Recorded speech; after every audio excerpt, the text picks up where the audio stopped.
Y tenemos como título de nuestra conferencia en esta mañana, la esperanza después de la muerte.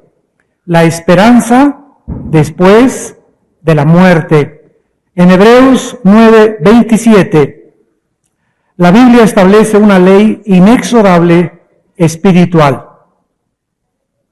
que está establecido, y la palabra establecido, ¿verdad?, es decretado, reservado, que no hay manera de cambiarlo.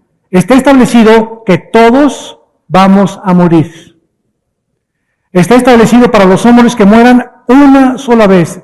Y el Espíritu Santo enfatizó una sola vez para contrarrestar la famosa teoría de la reencarnación, que viene del Oriente y que enseña que después de la vida regresamos a una vaca, o a un toro, o a una cucaracha, y de acuerdo al karma que hayas tenido, ¿verdad?, evolucionamos. Sin embargo, a pesar de esta teoría, y que proviene de la India es uno de los países más pobres del mundo actualmente. Entonces hay evolución y ya era hora que hubiera más evolución, ¿verdad? Entonces por eso la Biblia establece claramente que no hay más que una muerte física. Y cuando muramos no existe ninguna otra esperanza. Tú puedes ahorita, saliendo de esta reunión, morir. Es de lo único que estamos seguros, que vamos todos a morir. Y después de la muerte, el juicio.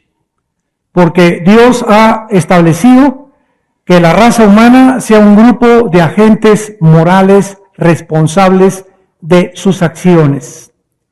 Y cuando Dios nos concedió la libertad de escoger amarlo libremente, en ese momento estaba involucrada nuestra responsabilidad moral.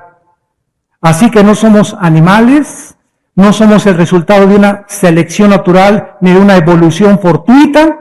Fuimos creados a la imagen y a la semejanza de un Dios. En esto consiste la dignidad del ser humano. La mayoría de los seres humanos no se sienten cómodos cuando hablamos de la muerte. Algunas investigaciones de la tanatología, que es el estudio de la muerte, indican que existen millones de personas que aún creen que si no piensan en la muerte, y no me hables por favor de la muerte, entonces creen que no les va a suceder. O sea, esto se llama un escapismo irreal de la realidad, desde luego, porque el hecho de que tú niegues que vas a morir y que no quieres pensar en esto, no significa que tal vez hoy mismo muchos, ¿verdad?, estén llamados a pasar a la otra vida. Sin embargo, esta negación de la mortalidad constituye una, repito, escapatoria de la realidad. Y veamos a continuación algunas filosofías de la manera como conceptualizan la muerte. Vemos en primer lugar el naturalismo. El naturalismo es la filosofía que enseña que solo la materia existe, que no hay ninguna realidad más que la materia. Por lo tanto, un Dios creador, infinito, juez eterno del cristianismo, no existe. Bajo esta manera de pensar, no existe nada en el mundo espiritual. Ni ángeles, ni Dios, ni serafines, ni querubines, ni propósito en la vida, absolutamente nada. En la muerte llegamos y se acabó todo.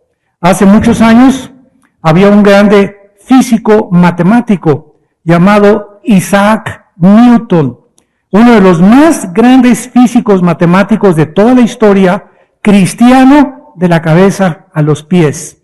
Escribió tratados sobre el Apocalipsis, comentarios de la Biblia, y en un debate que tuvo con un ateo, el ateo le dijo: mire, señor Newton, yo no sé por qué usted piensa que después de la muerte va a haber algo. Yo no creo que haya absolutamente nada. A lo que Newton le contestó: bueno, si usted cree que no hay nada después de la muerte y que regresamos al polvo y ahí se acabó todo, pues entonces yo tampoco voy a perder nada. Pero si mi Dios tiene razón, ¿qué amolada se va a llevar usted después de morir? Entonces, ya sea que si ustedes tienen razón los ateos de que no hay nada, pues no perdimos nada. Pero si ellos no creen que la resurrección de Jesucristo fue una realidad, qué lamentable situación van a enfrentar por toda la eternidad. Que negaron que había vida después de la vida. Bajo esta manera de pensar, el naturalismo enfrenta 4 problemas existenciales. Número 1, tenemos que morir. Número 2, vamos a morir pronto. Piensa lo que piensa, vamos a morir pronto y así se nos va la vida. Número 3, vamos a morir solos. Ni tu perro te va a acompañar en el ataúd. No te vas a llevar absolutamente nada, ni tu caja fuerte, ni tus anillos, ni tus guaraches, ni tus relojes, nada. Morimos tal como venimos al mundo, encueraditos. En cuarto lugar, vamos a permanecer muertos para siempre, de acuerdo al naturalismo. Algunos pueden caracterizar la condición humana como viviendo alrededor de la muerte, pero la muerte es una compañera constante de todos nosotros, es una realidad. Todos nacimos para llegar a un fin, y todos cuando lleguemos a ese fin, se acabó.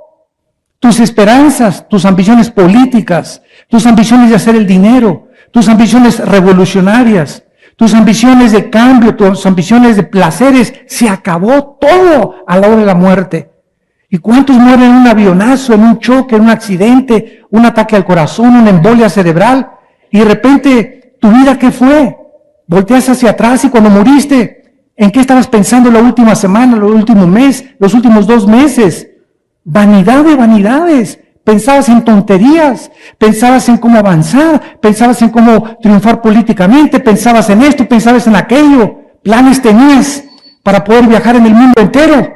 Y todas estas cosas no están mal, sin tomar en cuenta a Dios. Como el caso que Jesucristo mencionó. Un hombre rico que dijo, alma mía, muchos bienes tienes, ya tengo un 70, ya llegué al 7º piso, ahora voy a tratar de guardar todos mis graneros en Banamex, en Bancomer, meter mis ahorros, voy a comprar oro, y le voy a decir a mi alma mía, tranquilo porque ya tengo asegurado mi futuro. Y este hombre, dice Cristo, que el día que pensó eso, se oyó una voz que dijo, eres un necio. Porque esta noche he venido a tomar tu alma. Y lo que has guardado, ¿para quién será? Los seres humanos podríamos ser llamados huérfanos cósmicos, porque estamos condenados a morir. Sin embargo, tenemos la capacidad inherente de poder nosotros hacer preguntas existenciales. ¿Hay vida después de la vida? Y si hay vida después de la vida, ¿quién nos las puede garantizar?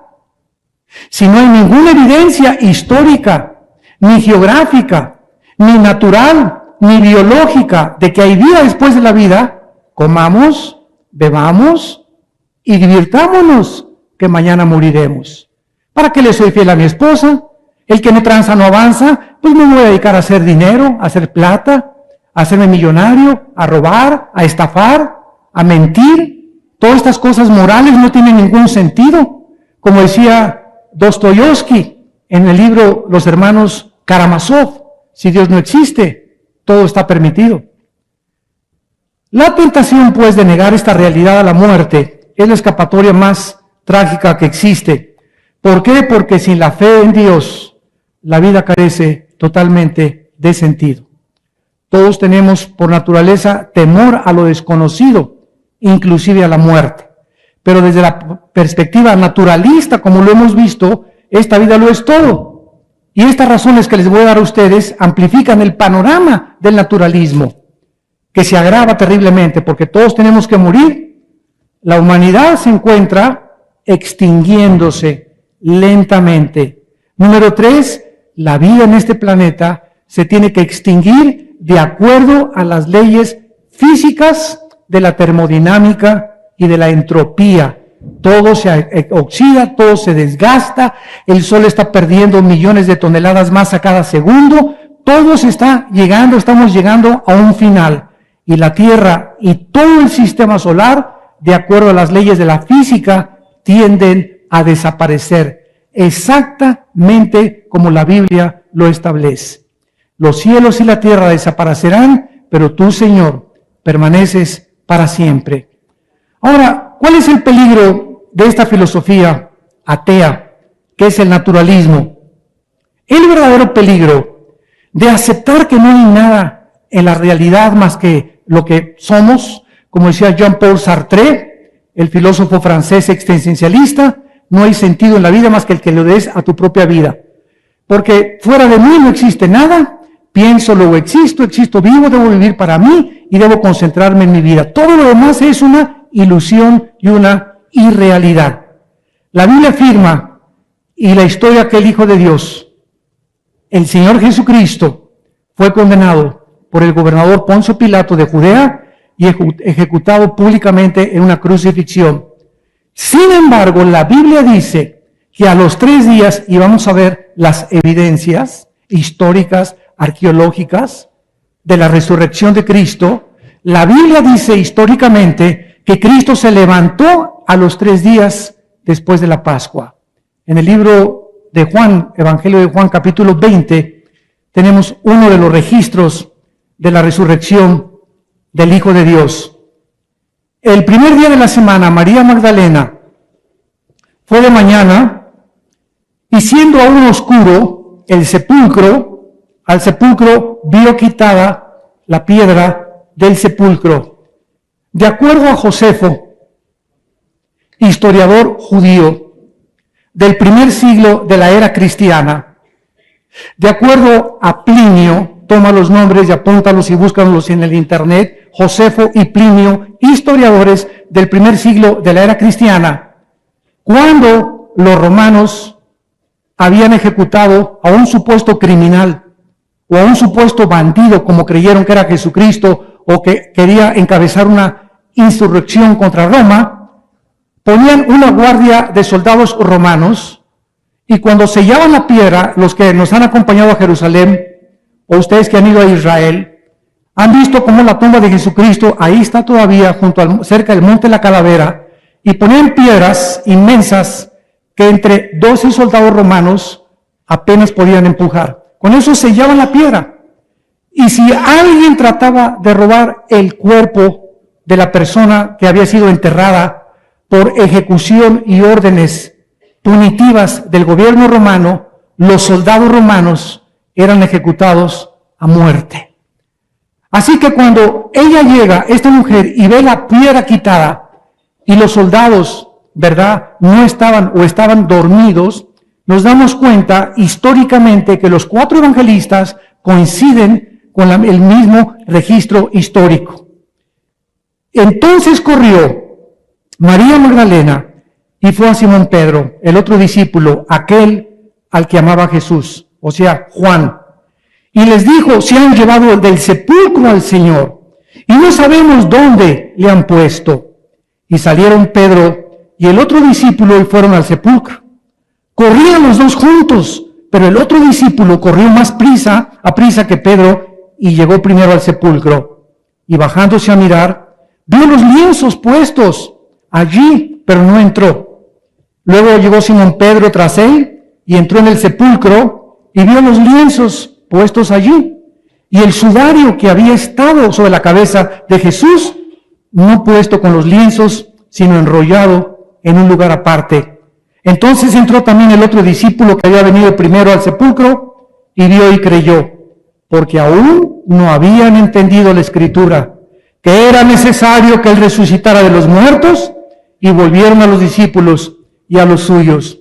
Vemos nosotros en este registro la increíble y fascinante proclamación del mensaje cristiano, que un hombre en la historia murió, pero que no quedó muerto, volvió a vivir. El cristianismo, damas y caballeros, santos de Dios, no está fundado en dogmas, ni en registros o liturgias ceremoniales religiosas, ni en dichos que a lo mejor no fue en historias o en leyendas. Cuando una persona viene a la Biblia, no encuentra más que los registros que están en la Biblia coinciden con los políticos que en esa época vivieron, como Poncio Pilatos, como el rey Herodes, como las costumbres de los romanos, como los registros de los primeros años del siglo cristiano. Y la Biblia nos muestra que la evidencia más grande del cristianismo tampoco es otra religión. Cristo no bajó del mundo a traernos otra religión de las miles de religiones que existen.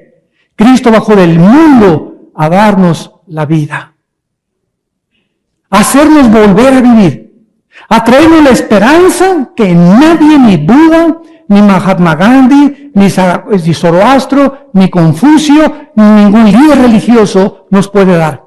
La tumba de Buda, la tumba de Zoroastro, la tumba de Confucio, la tumba de Mahoma, todos los líderes religiosos puedes ir a sus tumbas y ahí están sus huesos. La tumba de Cristo está vacía. El cristianismo tiene un fundamento principal: la resurrección del Hijo de Dios de entre los muertos. Si el Hijo de Dios no se hubiera levantado de entre los muertos, el cristianismo se derrumbaría. El cristianismo está sostenido sobre un fundamento: la resurrección del Hijo de Dios de entre los muertos. Si Cristo no hubiera resucitado, nadie podría saber si hay vida después de la vida. Ahora, independientemente del cristianismo, tenemos a los brujos, a los ocultistas, a los que estudian los fenómenos paranormales. Ahora en el cine, en los noticieros, hay continuamente registros de personas que, endemoniados, que algo hace hablar a una persona que no es la voz de esa persona. Y están los científicos, los parapsicólogos, los astrólogos, los brujos, sabiendo que simplemente es alguien del más allá. Los que se juntan para tener reuniones con los médiums, para invocar el espíritu de Cuauhtémoc, o para invocar el espíritu de tu abuelita, para saber si tu abuelita se comunica contigo. En todas estas costumbres parapsicológicas y paranormales, el mundo sabe de alguna manera, sin tomar en cuenta el cristianismo, que hay algo que trasciende el mundo material, que hay algo que es espiritual, que aunque no lo vemos, es más real que el mundo en que vivimos. Los egipcios enterraban a sus muertos, no tenían la Biblia, y les ponían comida y las armas. Algo les decía a los egipcios que iban a necesitar la comida después de esta vida. Todos los babilonios, egipcios, sumerios, no hay una sola tribu o una sola civilización. Señores arqueólogos y antropólogos que nos escuchan, y sociólogos, no hay una civilización en la historia que no haya creído en vida después de la vida. Y la pregunta es, ¿de dónde viene este concepto en el ser humano? ¿Por qué los changos no lo tienen? ¿Por qué tu perico que tienes en tu casa no la tiene? ¿Por qué tu perro Fido no lo tiene? ¿Por qué los delfines no lo tienen? ¿Por qué los animales no tienen conciencia que van a morir? Y que la vida va mucho más allá de esta vida. Porque la Biblia dice en Eclesiastés capítulo 3, versículo 11, que Dios puso la eternidad en el corazón humano. Traemos dentro de nosotros el principio de la eternidad, que esta vida no lo es todo. Y como no todos tienen la verdad revelada en las Sagradas Escrituras, por tener este principio espiritual de que esta vida no lo es todo, inventan las religiones. Inventan traer comidas a la luna, irse a la pirámide de Teotihuacán y cargarse de energía. Invocar que hay otros extraterrestres por otros lados, que algo trasciende más el mundo. Invocar a los espíritus, los dioses griegos, la mitología griega, la mitología romana. En todas las culturas, civilizaciones y mitos de las culturas antiguas existía el anhelo del ser humano de los dioses. De los dioses. Y cuando Pablo llega, ¿se acuerdan? Hechos 17. Al aerópago de Grecia, la cultura de la filosofía griega que estaba en su apogeo. Había un griego que se llamaba Zenón, y había dos ramas de los zenonitas, los epicúreos y los estoicos. Unos creían que la razón era la única cuestión para vivir. vamos a razonarlo todo. Si no está dentro del razonamiento humano, no existe. Y otros comenzaron a pensar, no, aunque no exista, lo más padre de la vida es el placer. Comamos, bebamos. De ahí las orgías romanas, las orgías griegas, el culto de los griegos a la belleza del hombre, que se volvieron, la mayor parte de los griegos, homosexuales. Alejandro el Magno era homosexual. El culto a la figura física del hombre, se dedicaron a eso. Sin embargo, Pablo vio una estatua grandísima que decía al Dios desconocido. Entonces, ellos, los griegos, los amos del razonamiento y de la lógica, porque ¿quién puede atreverse a decir que en el siglo XX Marx, Freud, Nietzsche, Lenin, Jean-Paul Sartre, Carlos Sagan, Ingersoll, Bertrand Russell, ¿quién puede atreverse que cualquiera de estos filósofos ateos era más grande que los filósofos griegos? O sea, la filosofía no ha evolucionado, no ha sido superada la filosofía de Platón, de los pensamientos y la lógica de Demóstenes, de Aristóteles, de Plinio, de Zenón, no ha sido superada en el siglo XX. El siglo XX se dedicó al ateísmo y a negar, no existe nada más que el naturalismo, no existe Dios. Y Pablo les dice, veo que en todos son muy religiosos. Los griegos eran religiosos. Tenían al dios Zeus, al dios Neptuno, a la diosa Astarot. Tenían cantidad de dioses los griegos, así con su cultura y su razonamiento y su lógica concluyeron, pienso, luego existo, luego vivo. Vivo, tiene que haber una causa, esta causa no puede estar en mí, esta causa tiene que trascender mi conciencia de mi existencia. No sé cómo se llama, pero es algo fuera de nosotros. En la Guerra de las Galaxias le llama la fuerza te acompañe. Bueno, llámale como lo quieras, ¿no? Pero hay algo que va más allá de nuestra conciencia biológica que tenemos del mundo.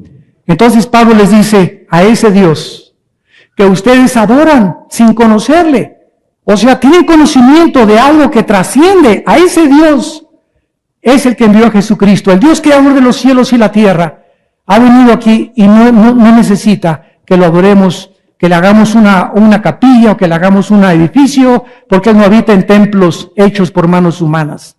El Dios creador de los cielos y la tierra no necesita que le traigamos ya un chivito, o te regalo mis joyas, o te regalo aquello, ¿verdad? Porque Él no tiene necesidad de esas cosas. Él es el que nos da esas cosas.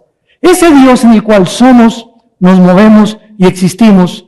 Y Pablo cita a los filósofos de su tiempo, es el Dios que resucitó a Cristo de los muertos. Y cuando los griegos oyeron la resurrección de Cristo, dice Hechos 17 al final, del 33 en adelante, algunos le dijeron, este solo es un palabradero, pero muchos creyeron y se convirtieron al cristianismo. Es maravilloso que podamos nosotros tener esta esperanza. En el libro de los Hechos, capítulo 2, veamos que después de que el Espíritu Santo cayó en Pentecostés, y los discípulos de Cristo fueron llenados del Espíritu Santo, fueron bautizados con el Espíritu Santo, fueron sellados con el Espíritu Santo. El primer mensaje que Pedro proclama a griegos, partanos, de persas, había como de 15 nacionalidades en la fiesta de Pentecostés. Por eso es que hablaron en lenguas, porque Pedro estaba hablando en arameo o en hebreo posiblemente, y había de muchas nacionalidades que venían por curiosidad, como cuando tú vas a Brasil a ver el desfile, no hablas portugués, pero te gusta ver el desfile. Vas a la China y visitas y te gusta ver las costumbres, aunque no hables chino. Entonces venían a la fiesta de Pentecostés por la algarabía y por todo lo que pasaba ahí en Jerusalén, pero no entendían el hebreo. Y cuando Pedro comienza a predicar, el Espíritu Santo les da en su idioma a cada uno entender lo que Pedro estaba diciendo.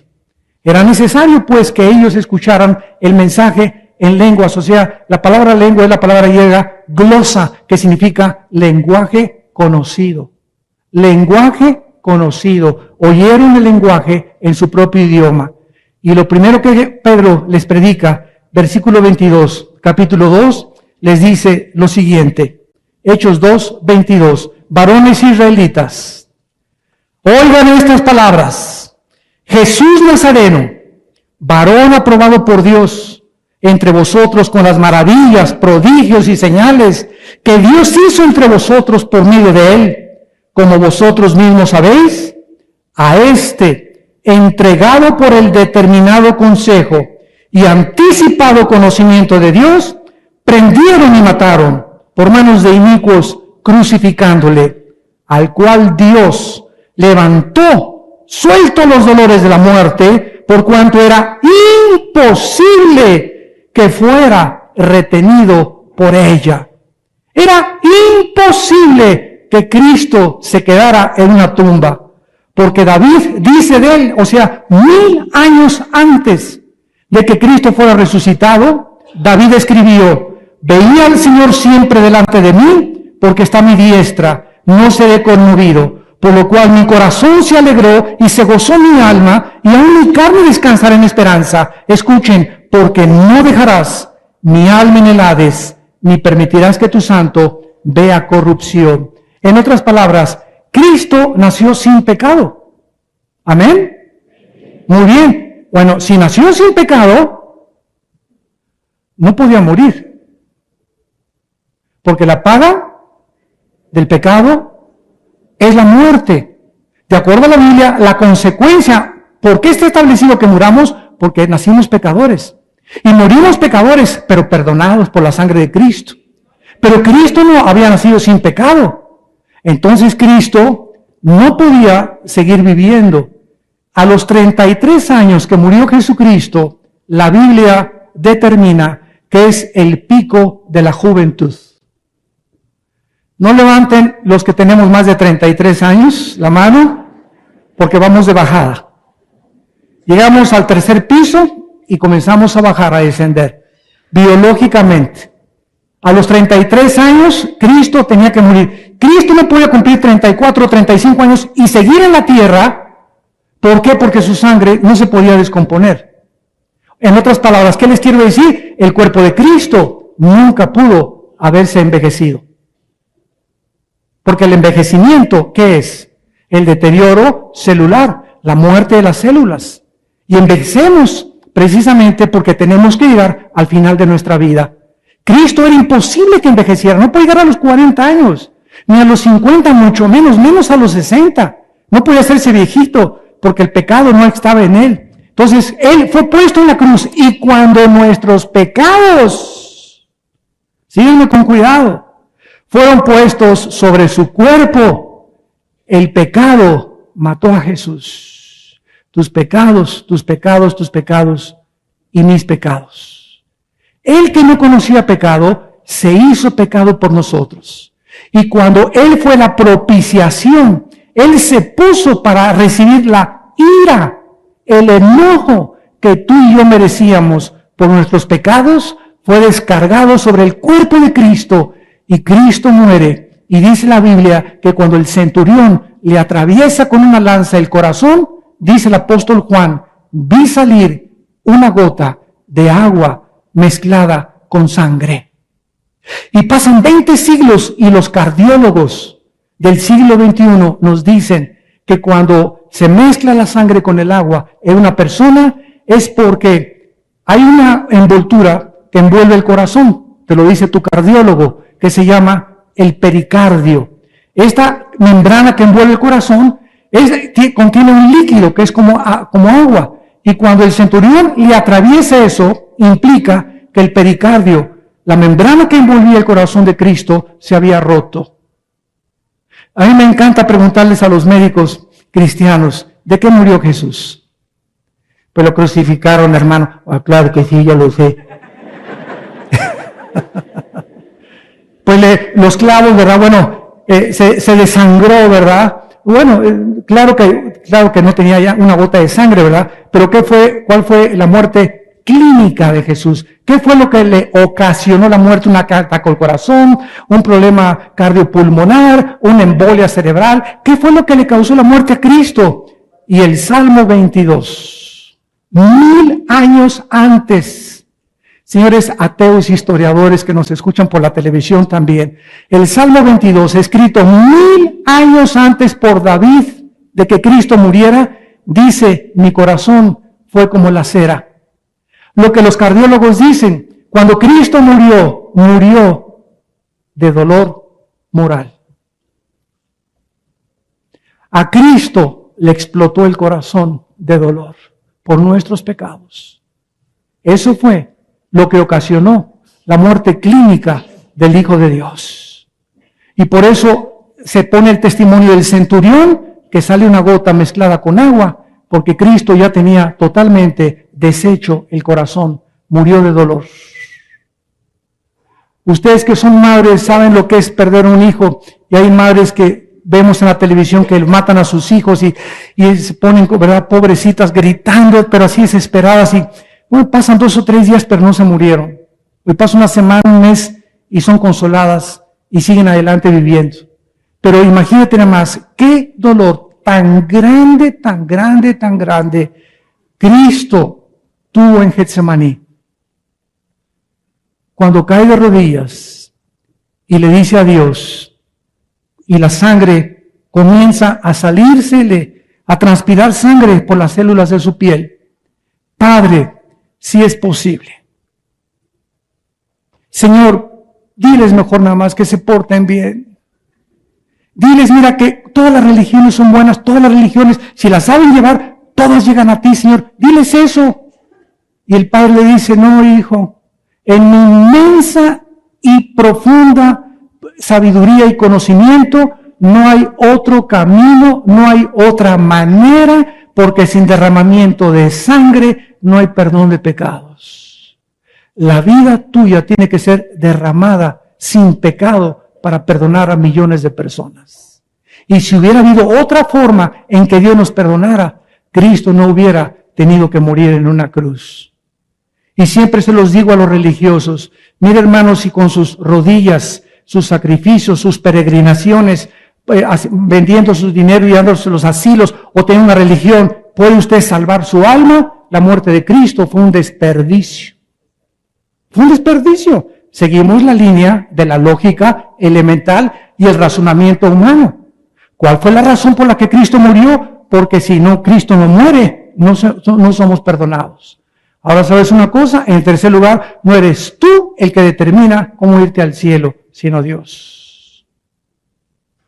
Tú eres el que determinas al maestro, maestro, vengo a estudiar japonés.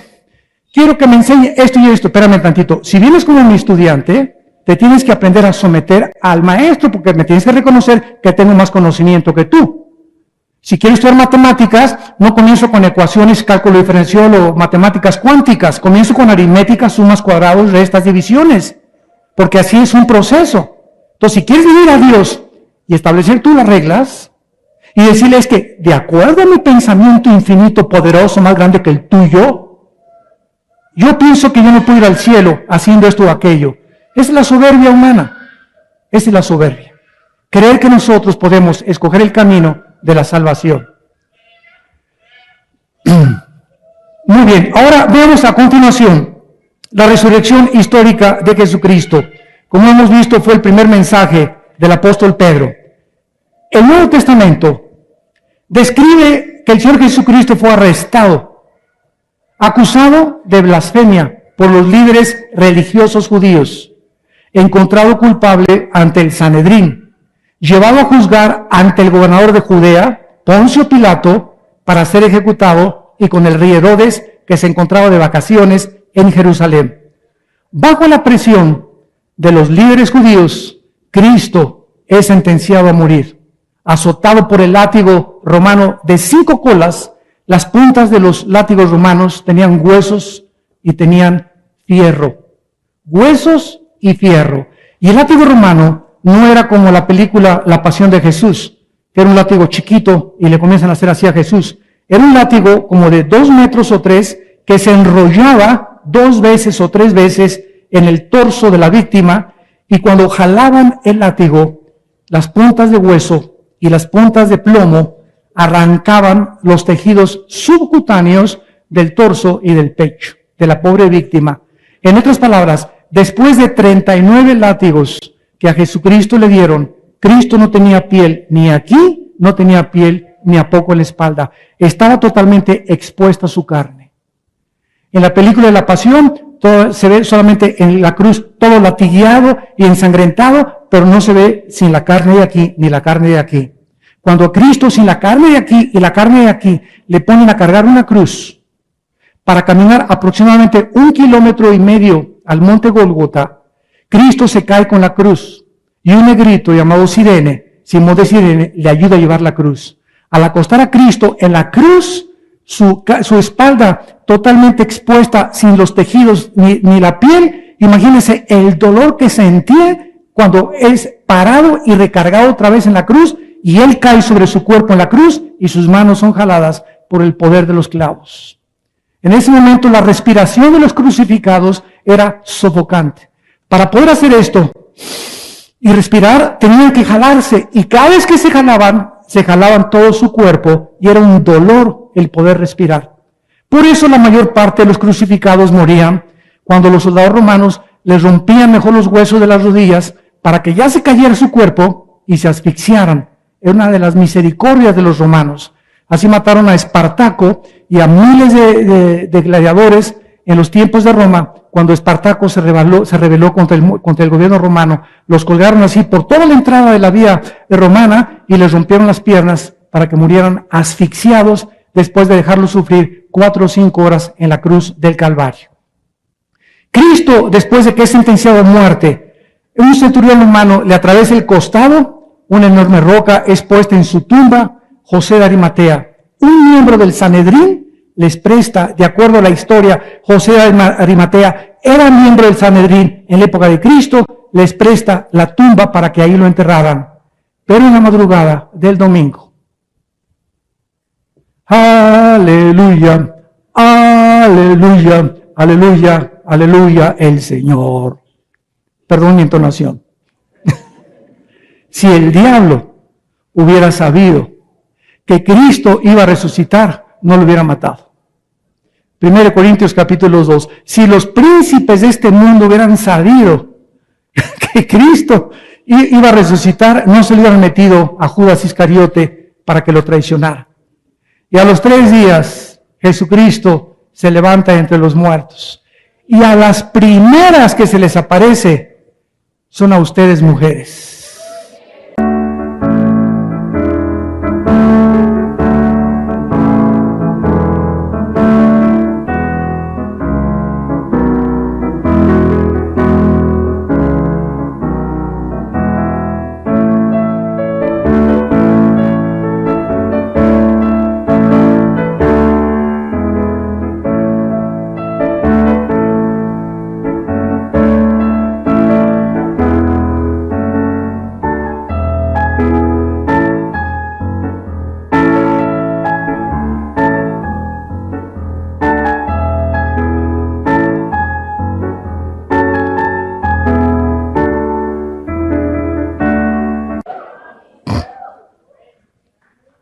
A las mujeres.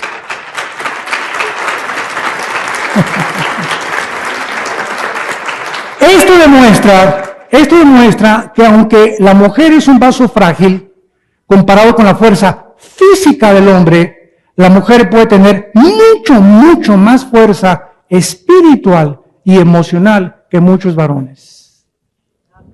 Porque los varones se echaron a correr. A los primeros que se les aparece es a las mujeres, y las mujeres son las primeras en evangelizar y decir: el Señor no está en la tumba, resucitó de entre los muertos. Y las mujeres fueron las mejores discípulas del Hijo de Dios, las más fieles, porque en la cruz se encontraban las 3 Marías, no 3 Marías de aquí. En la madrugada del domingo, un fuerte terremoto sacude Jerusalén y un ángel del Señor, un ángel es el que quita la roca, y al llegar las mujeres, como leímos en Juan 20, la tumba estaba vacía. El ángel les informa ahora que Jesús no está en la tumba, que Cristo había resucitado de entre los muertos. Y de ahí hasta Pentecostés, Cristo se le aparece a más de 500 personas en menos de 50 días. 1 Corintios capítulo 15, versículo 3 en adelante. 1 Corintios 15, del 3 en adelante.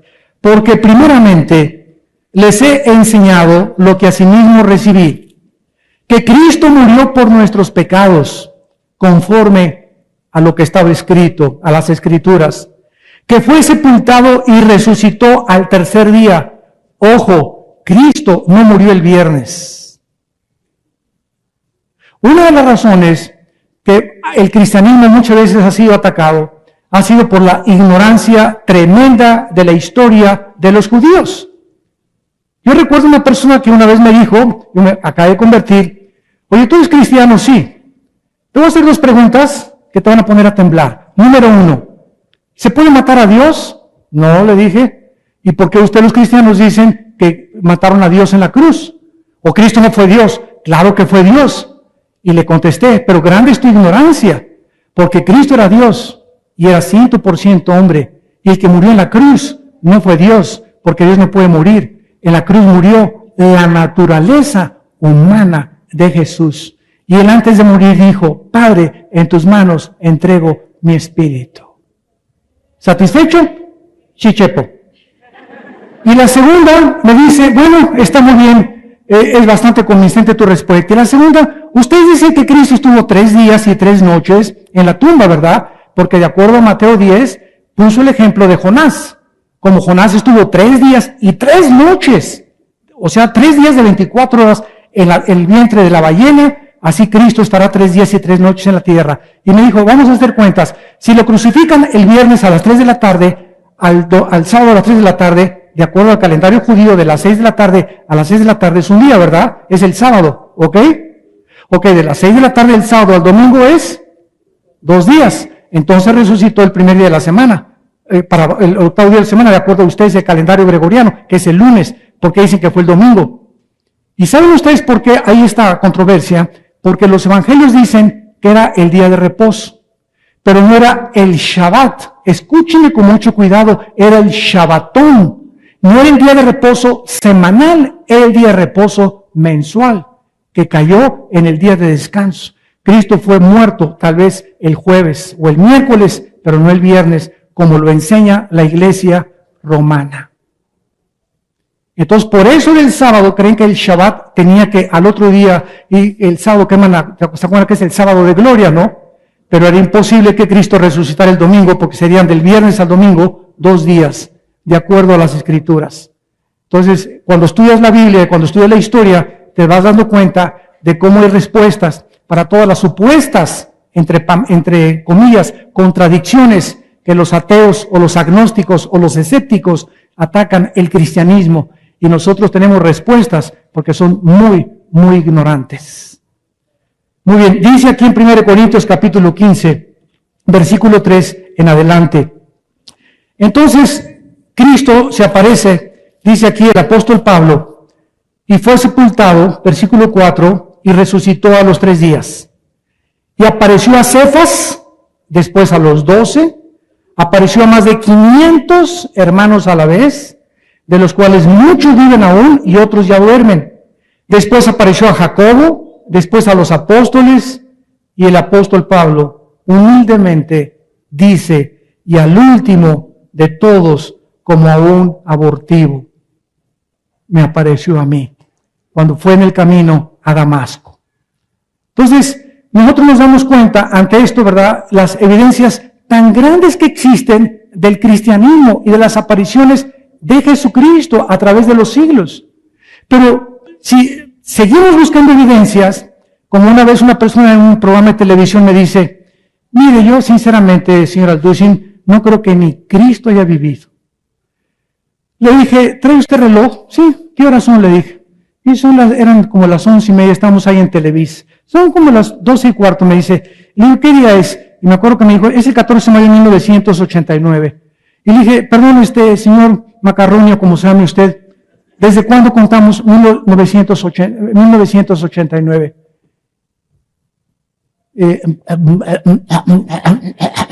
¿Desde cuándo contamos 1989? Le vuelvo a preguntar, después de Cristo.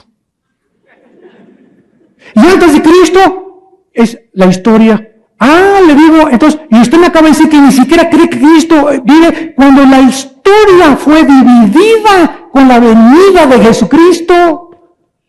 Es tan grande el impacto de la vida de Jesucristo que la historia la dividió antes y después de Cristo, y hasta los ateos se lo saben de memoria. Es tan grande la vida de Jesucristo que es el único personaje de quien se celebra su nacimiento el 24 de diciembre, aunque sabemos que no nació el 24 de diciembre, y como muchos legalistas, es una fiesta pagana, no pongas árbol de Navidad. ¿Sabes una cosa? Mi esposa pone un árbol de Navidad precioso, y aprovechamos la Navidad para dar testimonio de Cristo. ¿Qué importa cuándo haya nacido? Lo importante es que haya nacido en tu corazón. Entonces no te preocupes por eso, todos son tonterías.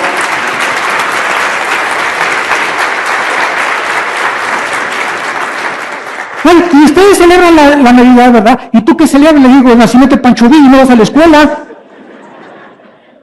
Y es pagano también. Saca una moneda, ¿a qué cara tiene? De un presidente pagano o de un ídolo pagano. Pues tira todo el dinero a la calle también. ¿Y tu cumpleaños cuándo naciste? El 30 de mayo, pues es un día pagano. ¿Quién inventó el día de tu cumpleaños? Báñate. El 2 de diciembre, el día de la Virgen de Guadalupe, ¿verdad? Extende la acción. Pues no te digas que tú vas a ir a trabajar porque tú no celebras fiestas paganas tampoco.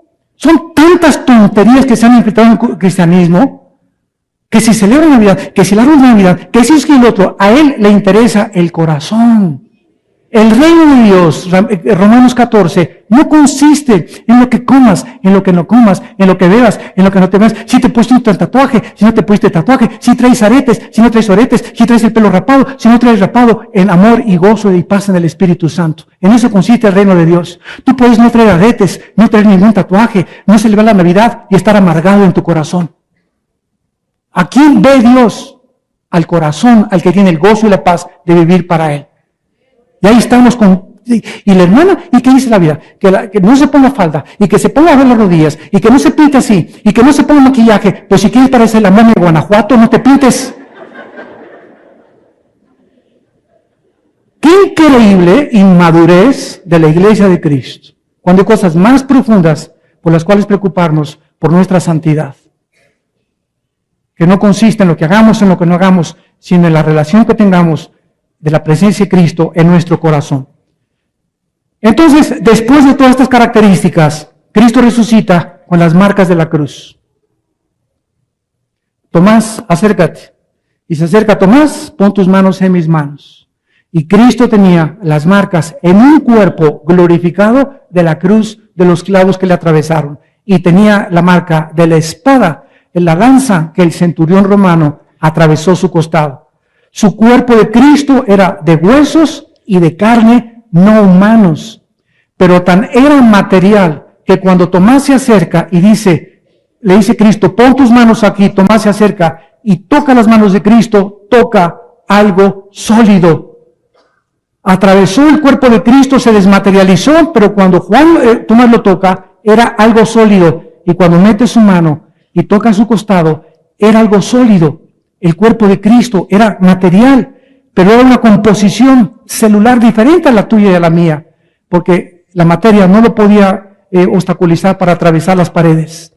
Ni la ley de la gravedad funcionaba sobre su cuerpo, porque en Hechos 1 resucita, y entonces después de resucitar es ascendido al cielo, y ante la mirada de todos los discípulos, Cristo comienza a ser elevado al cielo. La ley de la gravedad ya no afectaba las características de su cuerpo resucitado, que va a ser exactamente igual al cuerpo que tú y yo vamos a tener con Él. Pero además, el cuerpo de Cristo resucitado comió, y no tacos al pastor. Comió pescado y miel. ¿Qué quiere decir esto? No tenía sangre. Ya la sangre...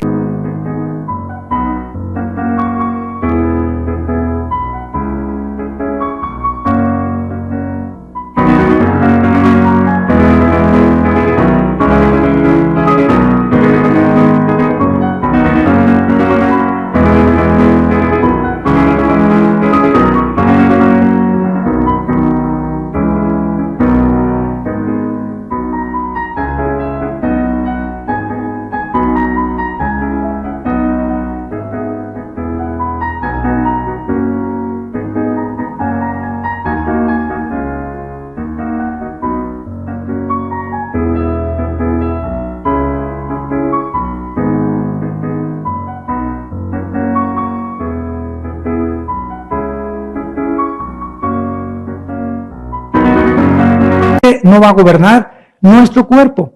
Porque dice Levítico 17:11 que la vida de la carne, mientras estamos aquí, es la sangre, que es el alma. Pero cuando resucitemos, vamos a seguir comiendo. Vamos a seguir comiendo frutas.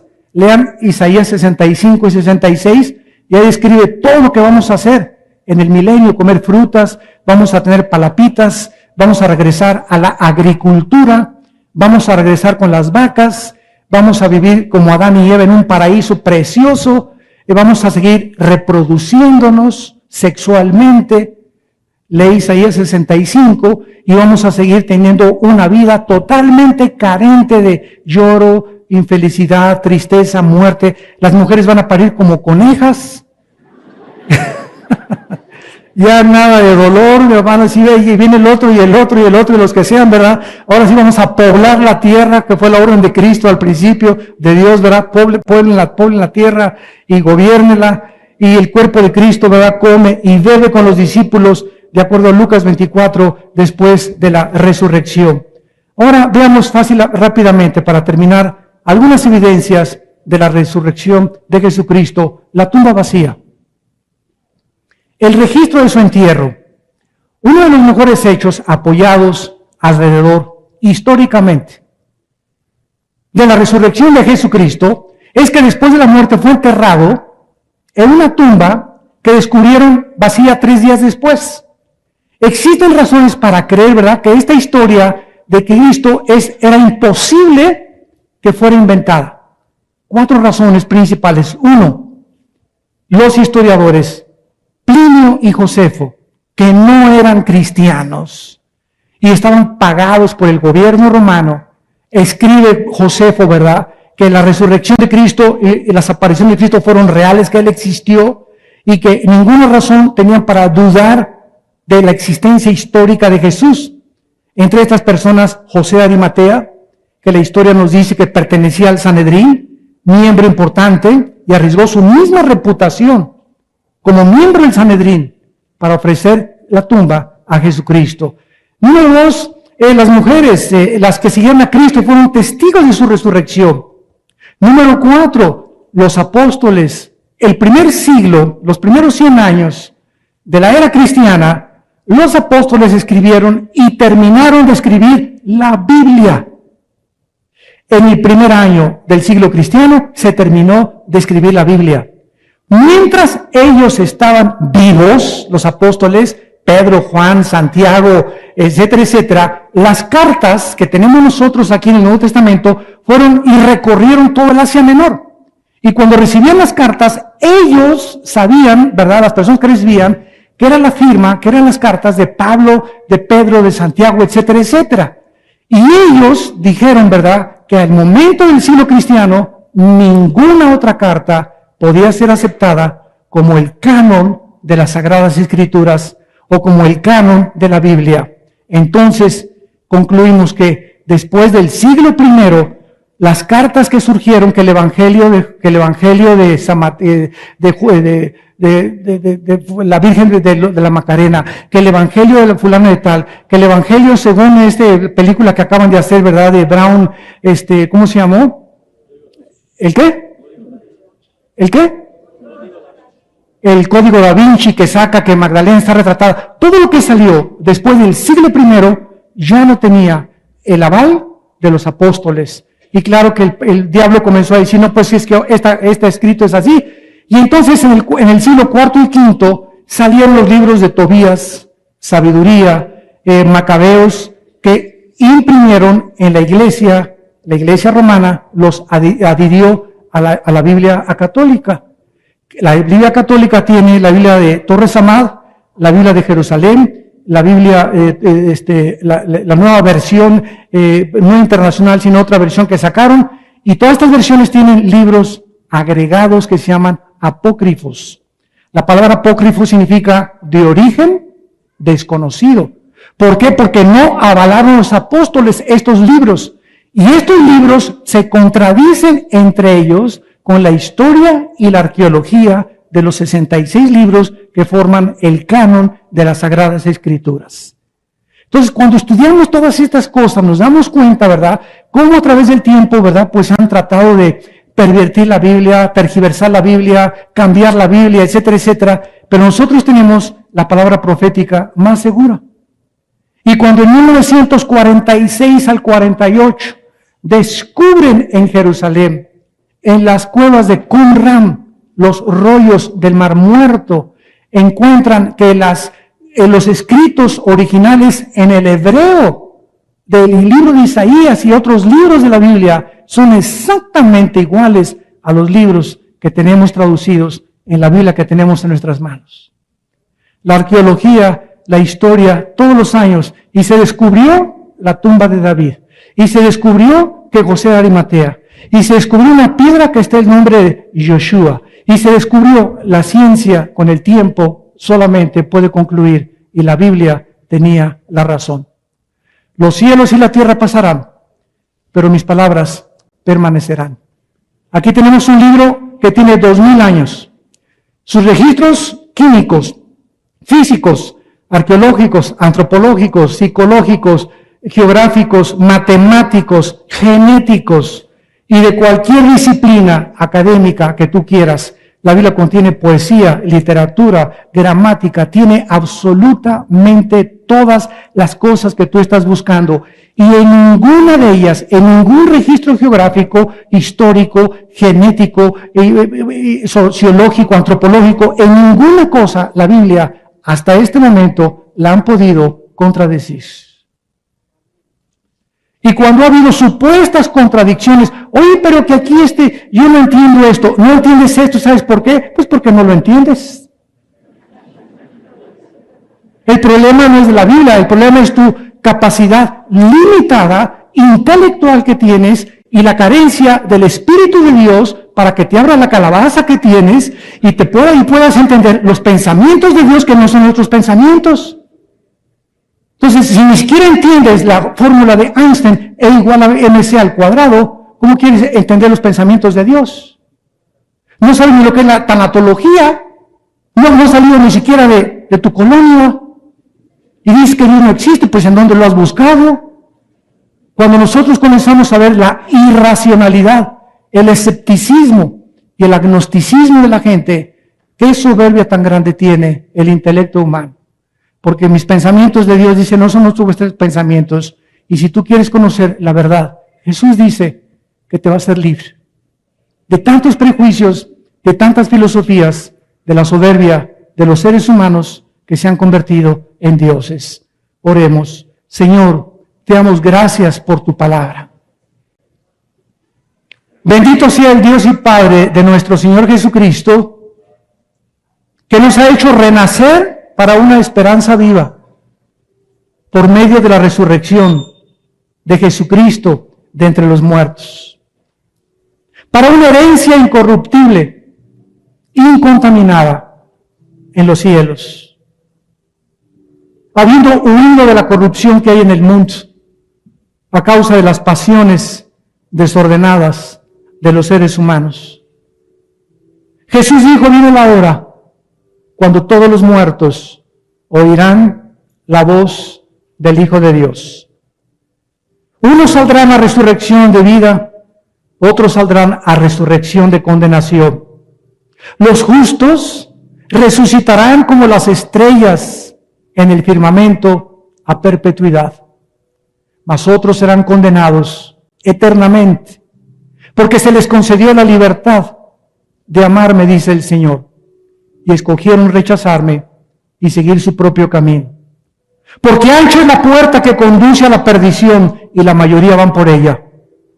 Y angosto y estrecho es el camino de la salvación y pocos son los que lo encuentran. Dios te manda en esta mañana a arrepentirte de tus pecados, por cuanto ha establecido un día del juicio en el cual te juzgará, dando por testigo a Jesucristo con su resurrección. Si Él resucitó, hay vida después de la vida y volveremos a vivir. Y volveremos a vernos unos a otros y podremos en ese día saber que la gracia de Dios no fue en vano en nosotros. Señor Jesús, gracias por tu muerte. Gracias por haber vencido la muerte. Gracias por esa resurrección que es la que ha traído esperanza a nuestra vida, de que esta vida no lo es todo, y que muy pronto, cuando vayamos todos a la tumba, porque todos tenemos que morir, volveremos a vivir por el milagro, porque tú eres el Dios de la vida. En esta mañana, en esta tarde, muchos de ustedes que nos ven por la televisión también, les invitamos a que vengan a Cristo. En esa cruz Él pagó por tus pecados. Todos tus pecados fueron puestos en Él. Y Él te pide que tú te arrepientas y que le aceptes como tu Señor y como tu Salvador. Con estas palabras: dile a Dios: Señor, perdona mis pecados. Creo que en la cruz pagaste por ellos con tu sangre. Ahora creo que a los 3 días venciste la tumba para darme la esperanza de una vida nueva, de vivir para conocerte y tener una relación contigo en espíritu y en verdad. Señor Jesús, gracias por esa sangre con la cual me limpias de mis pecados y con tu resurrección para la vida nueva que ahora comienzo a vivir en el nombre de Cristo. Amén.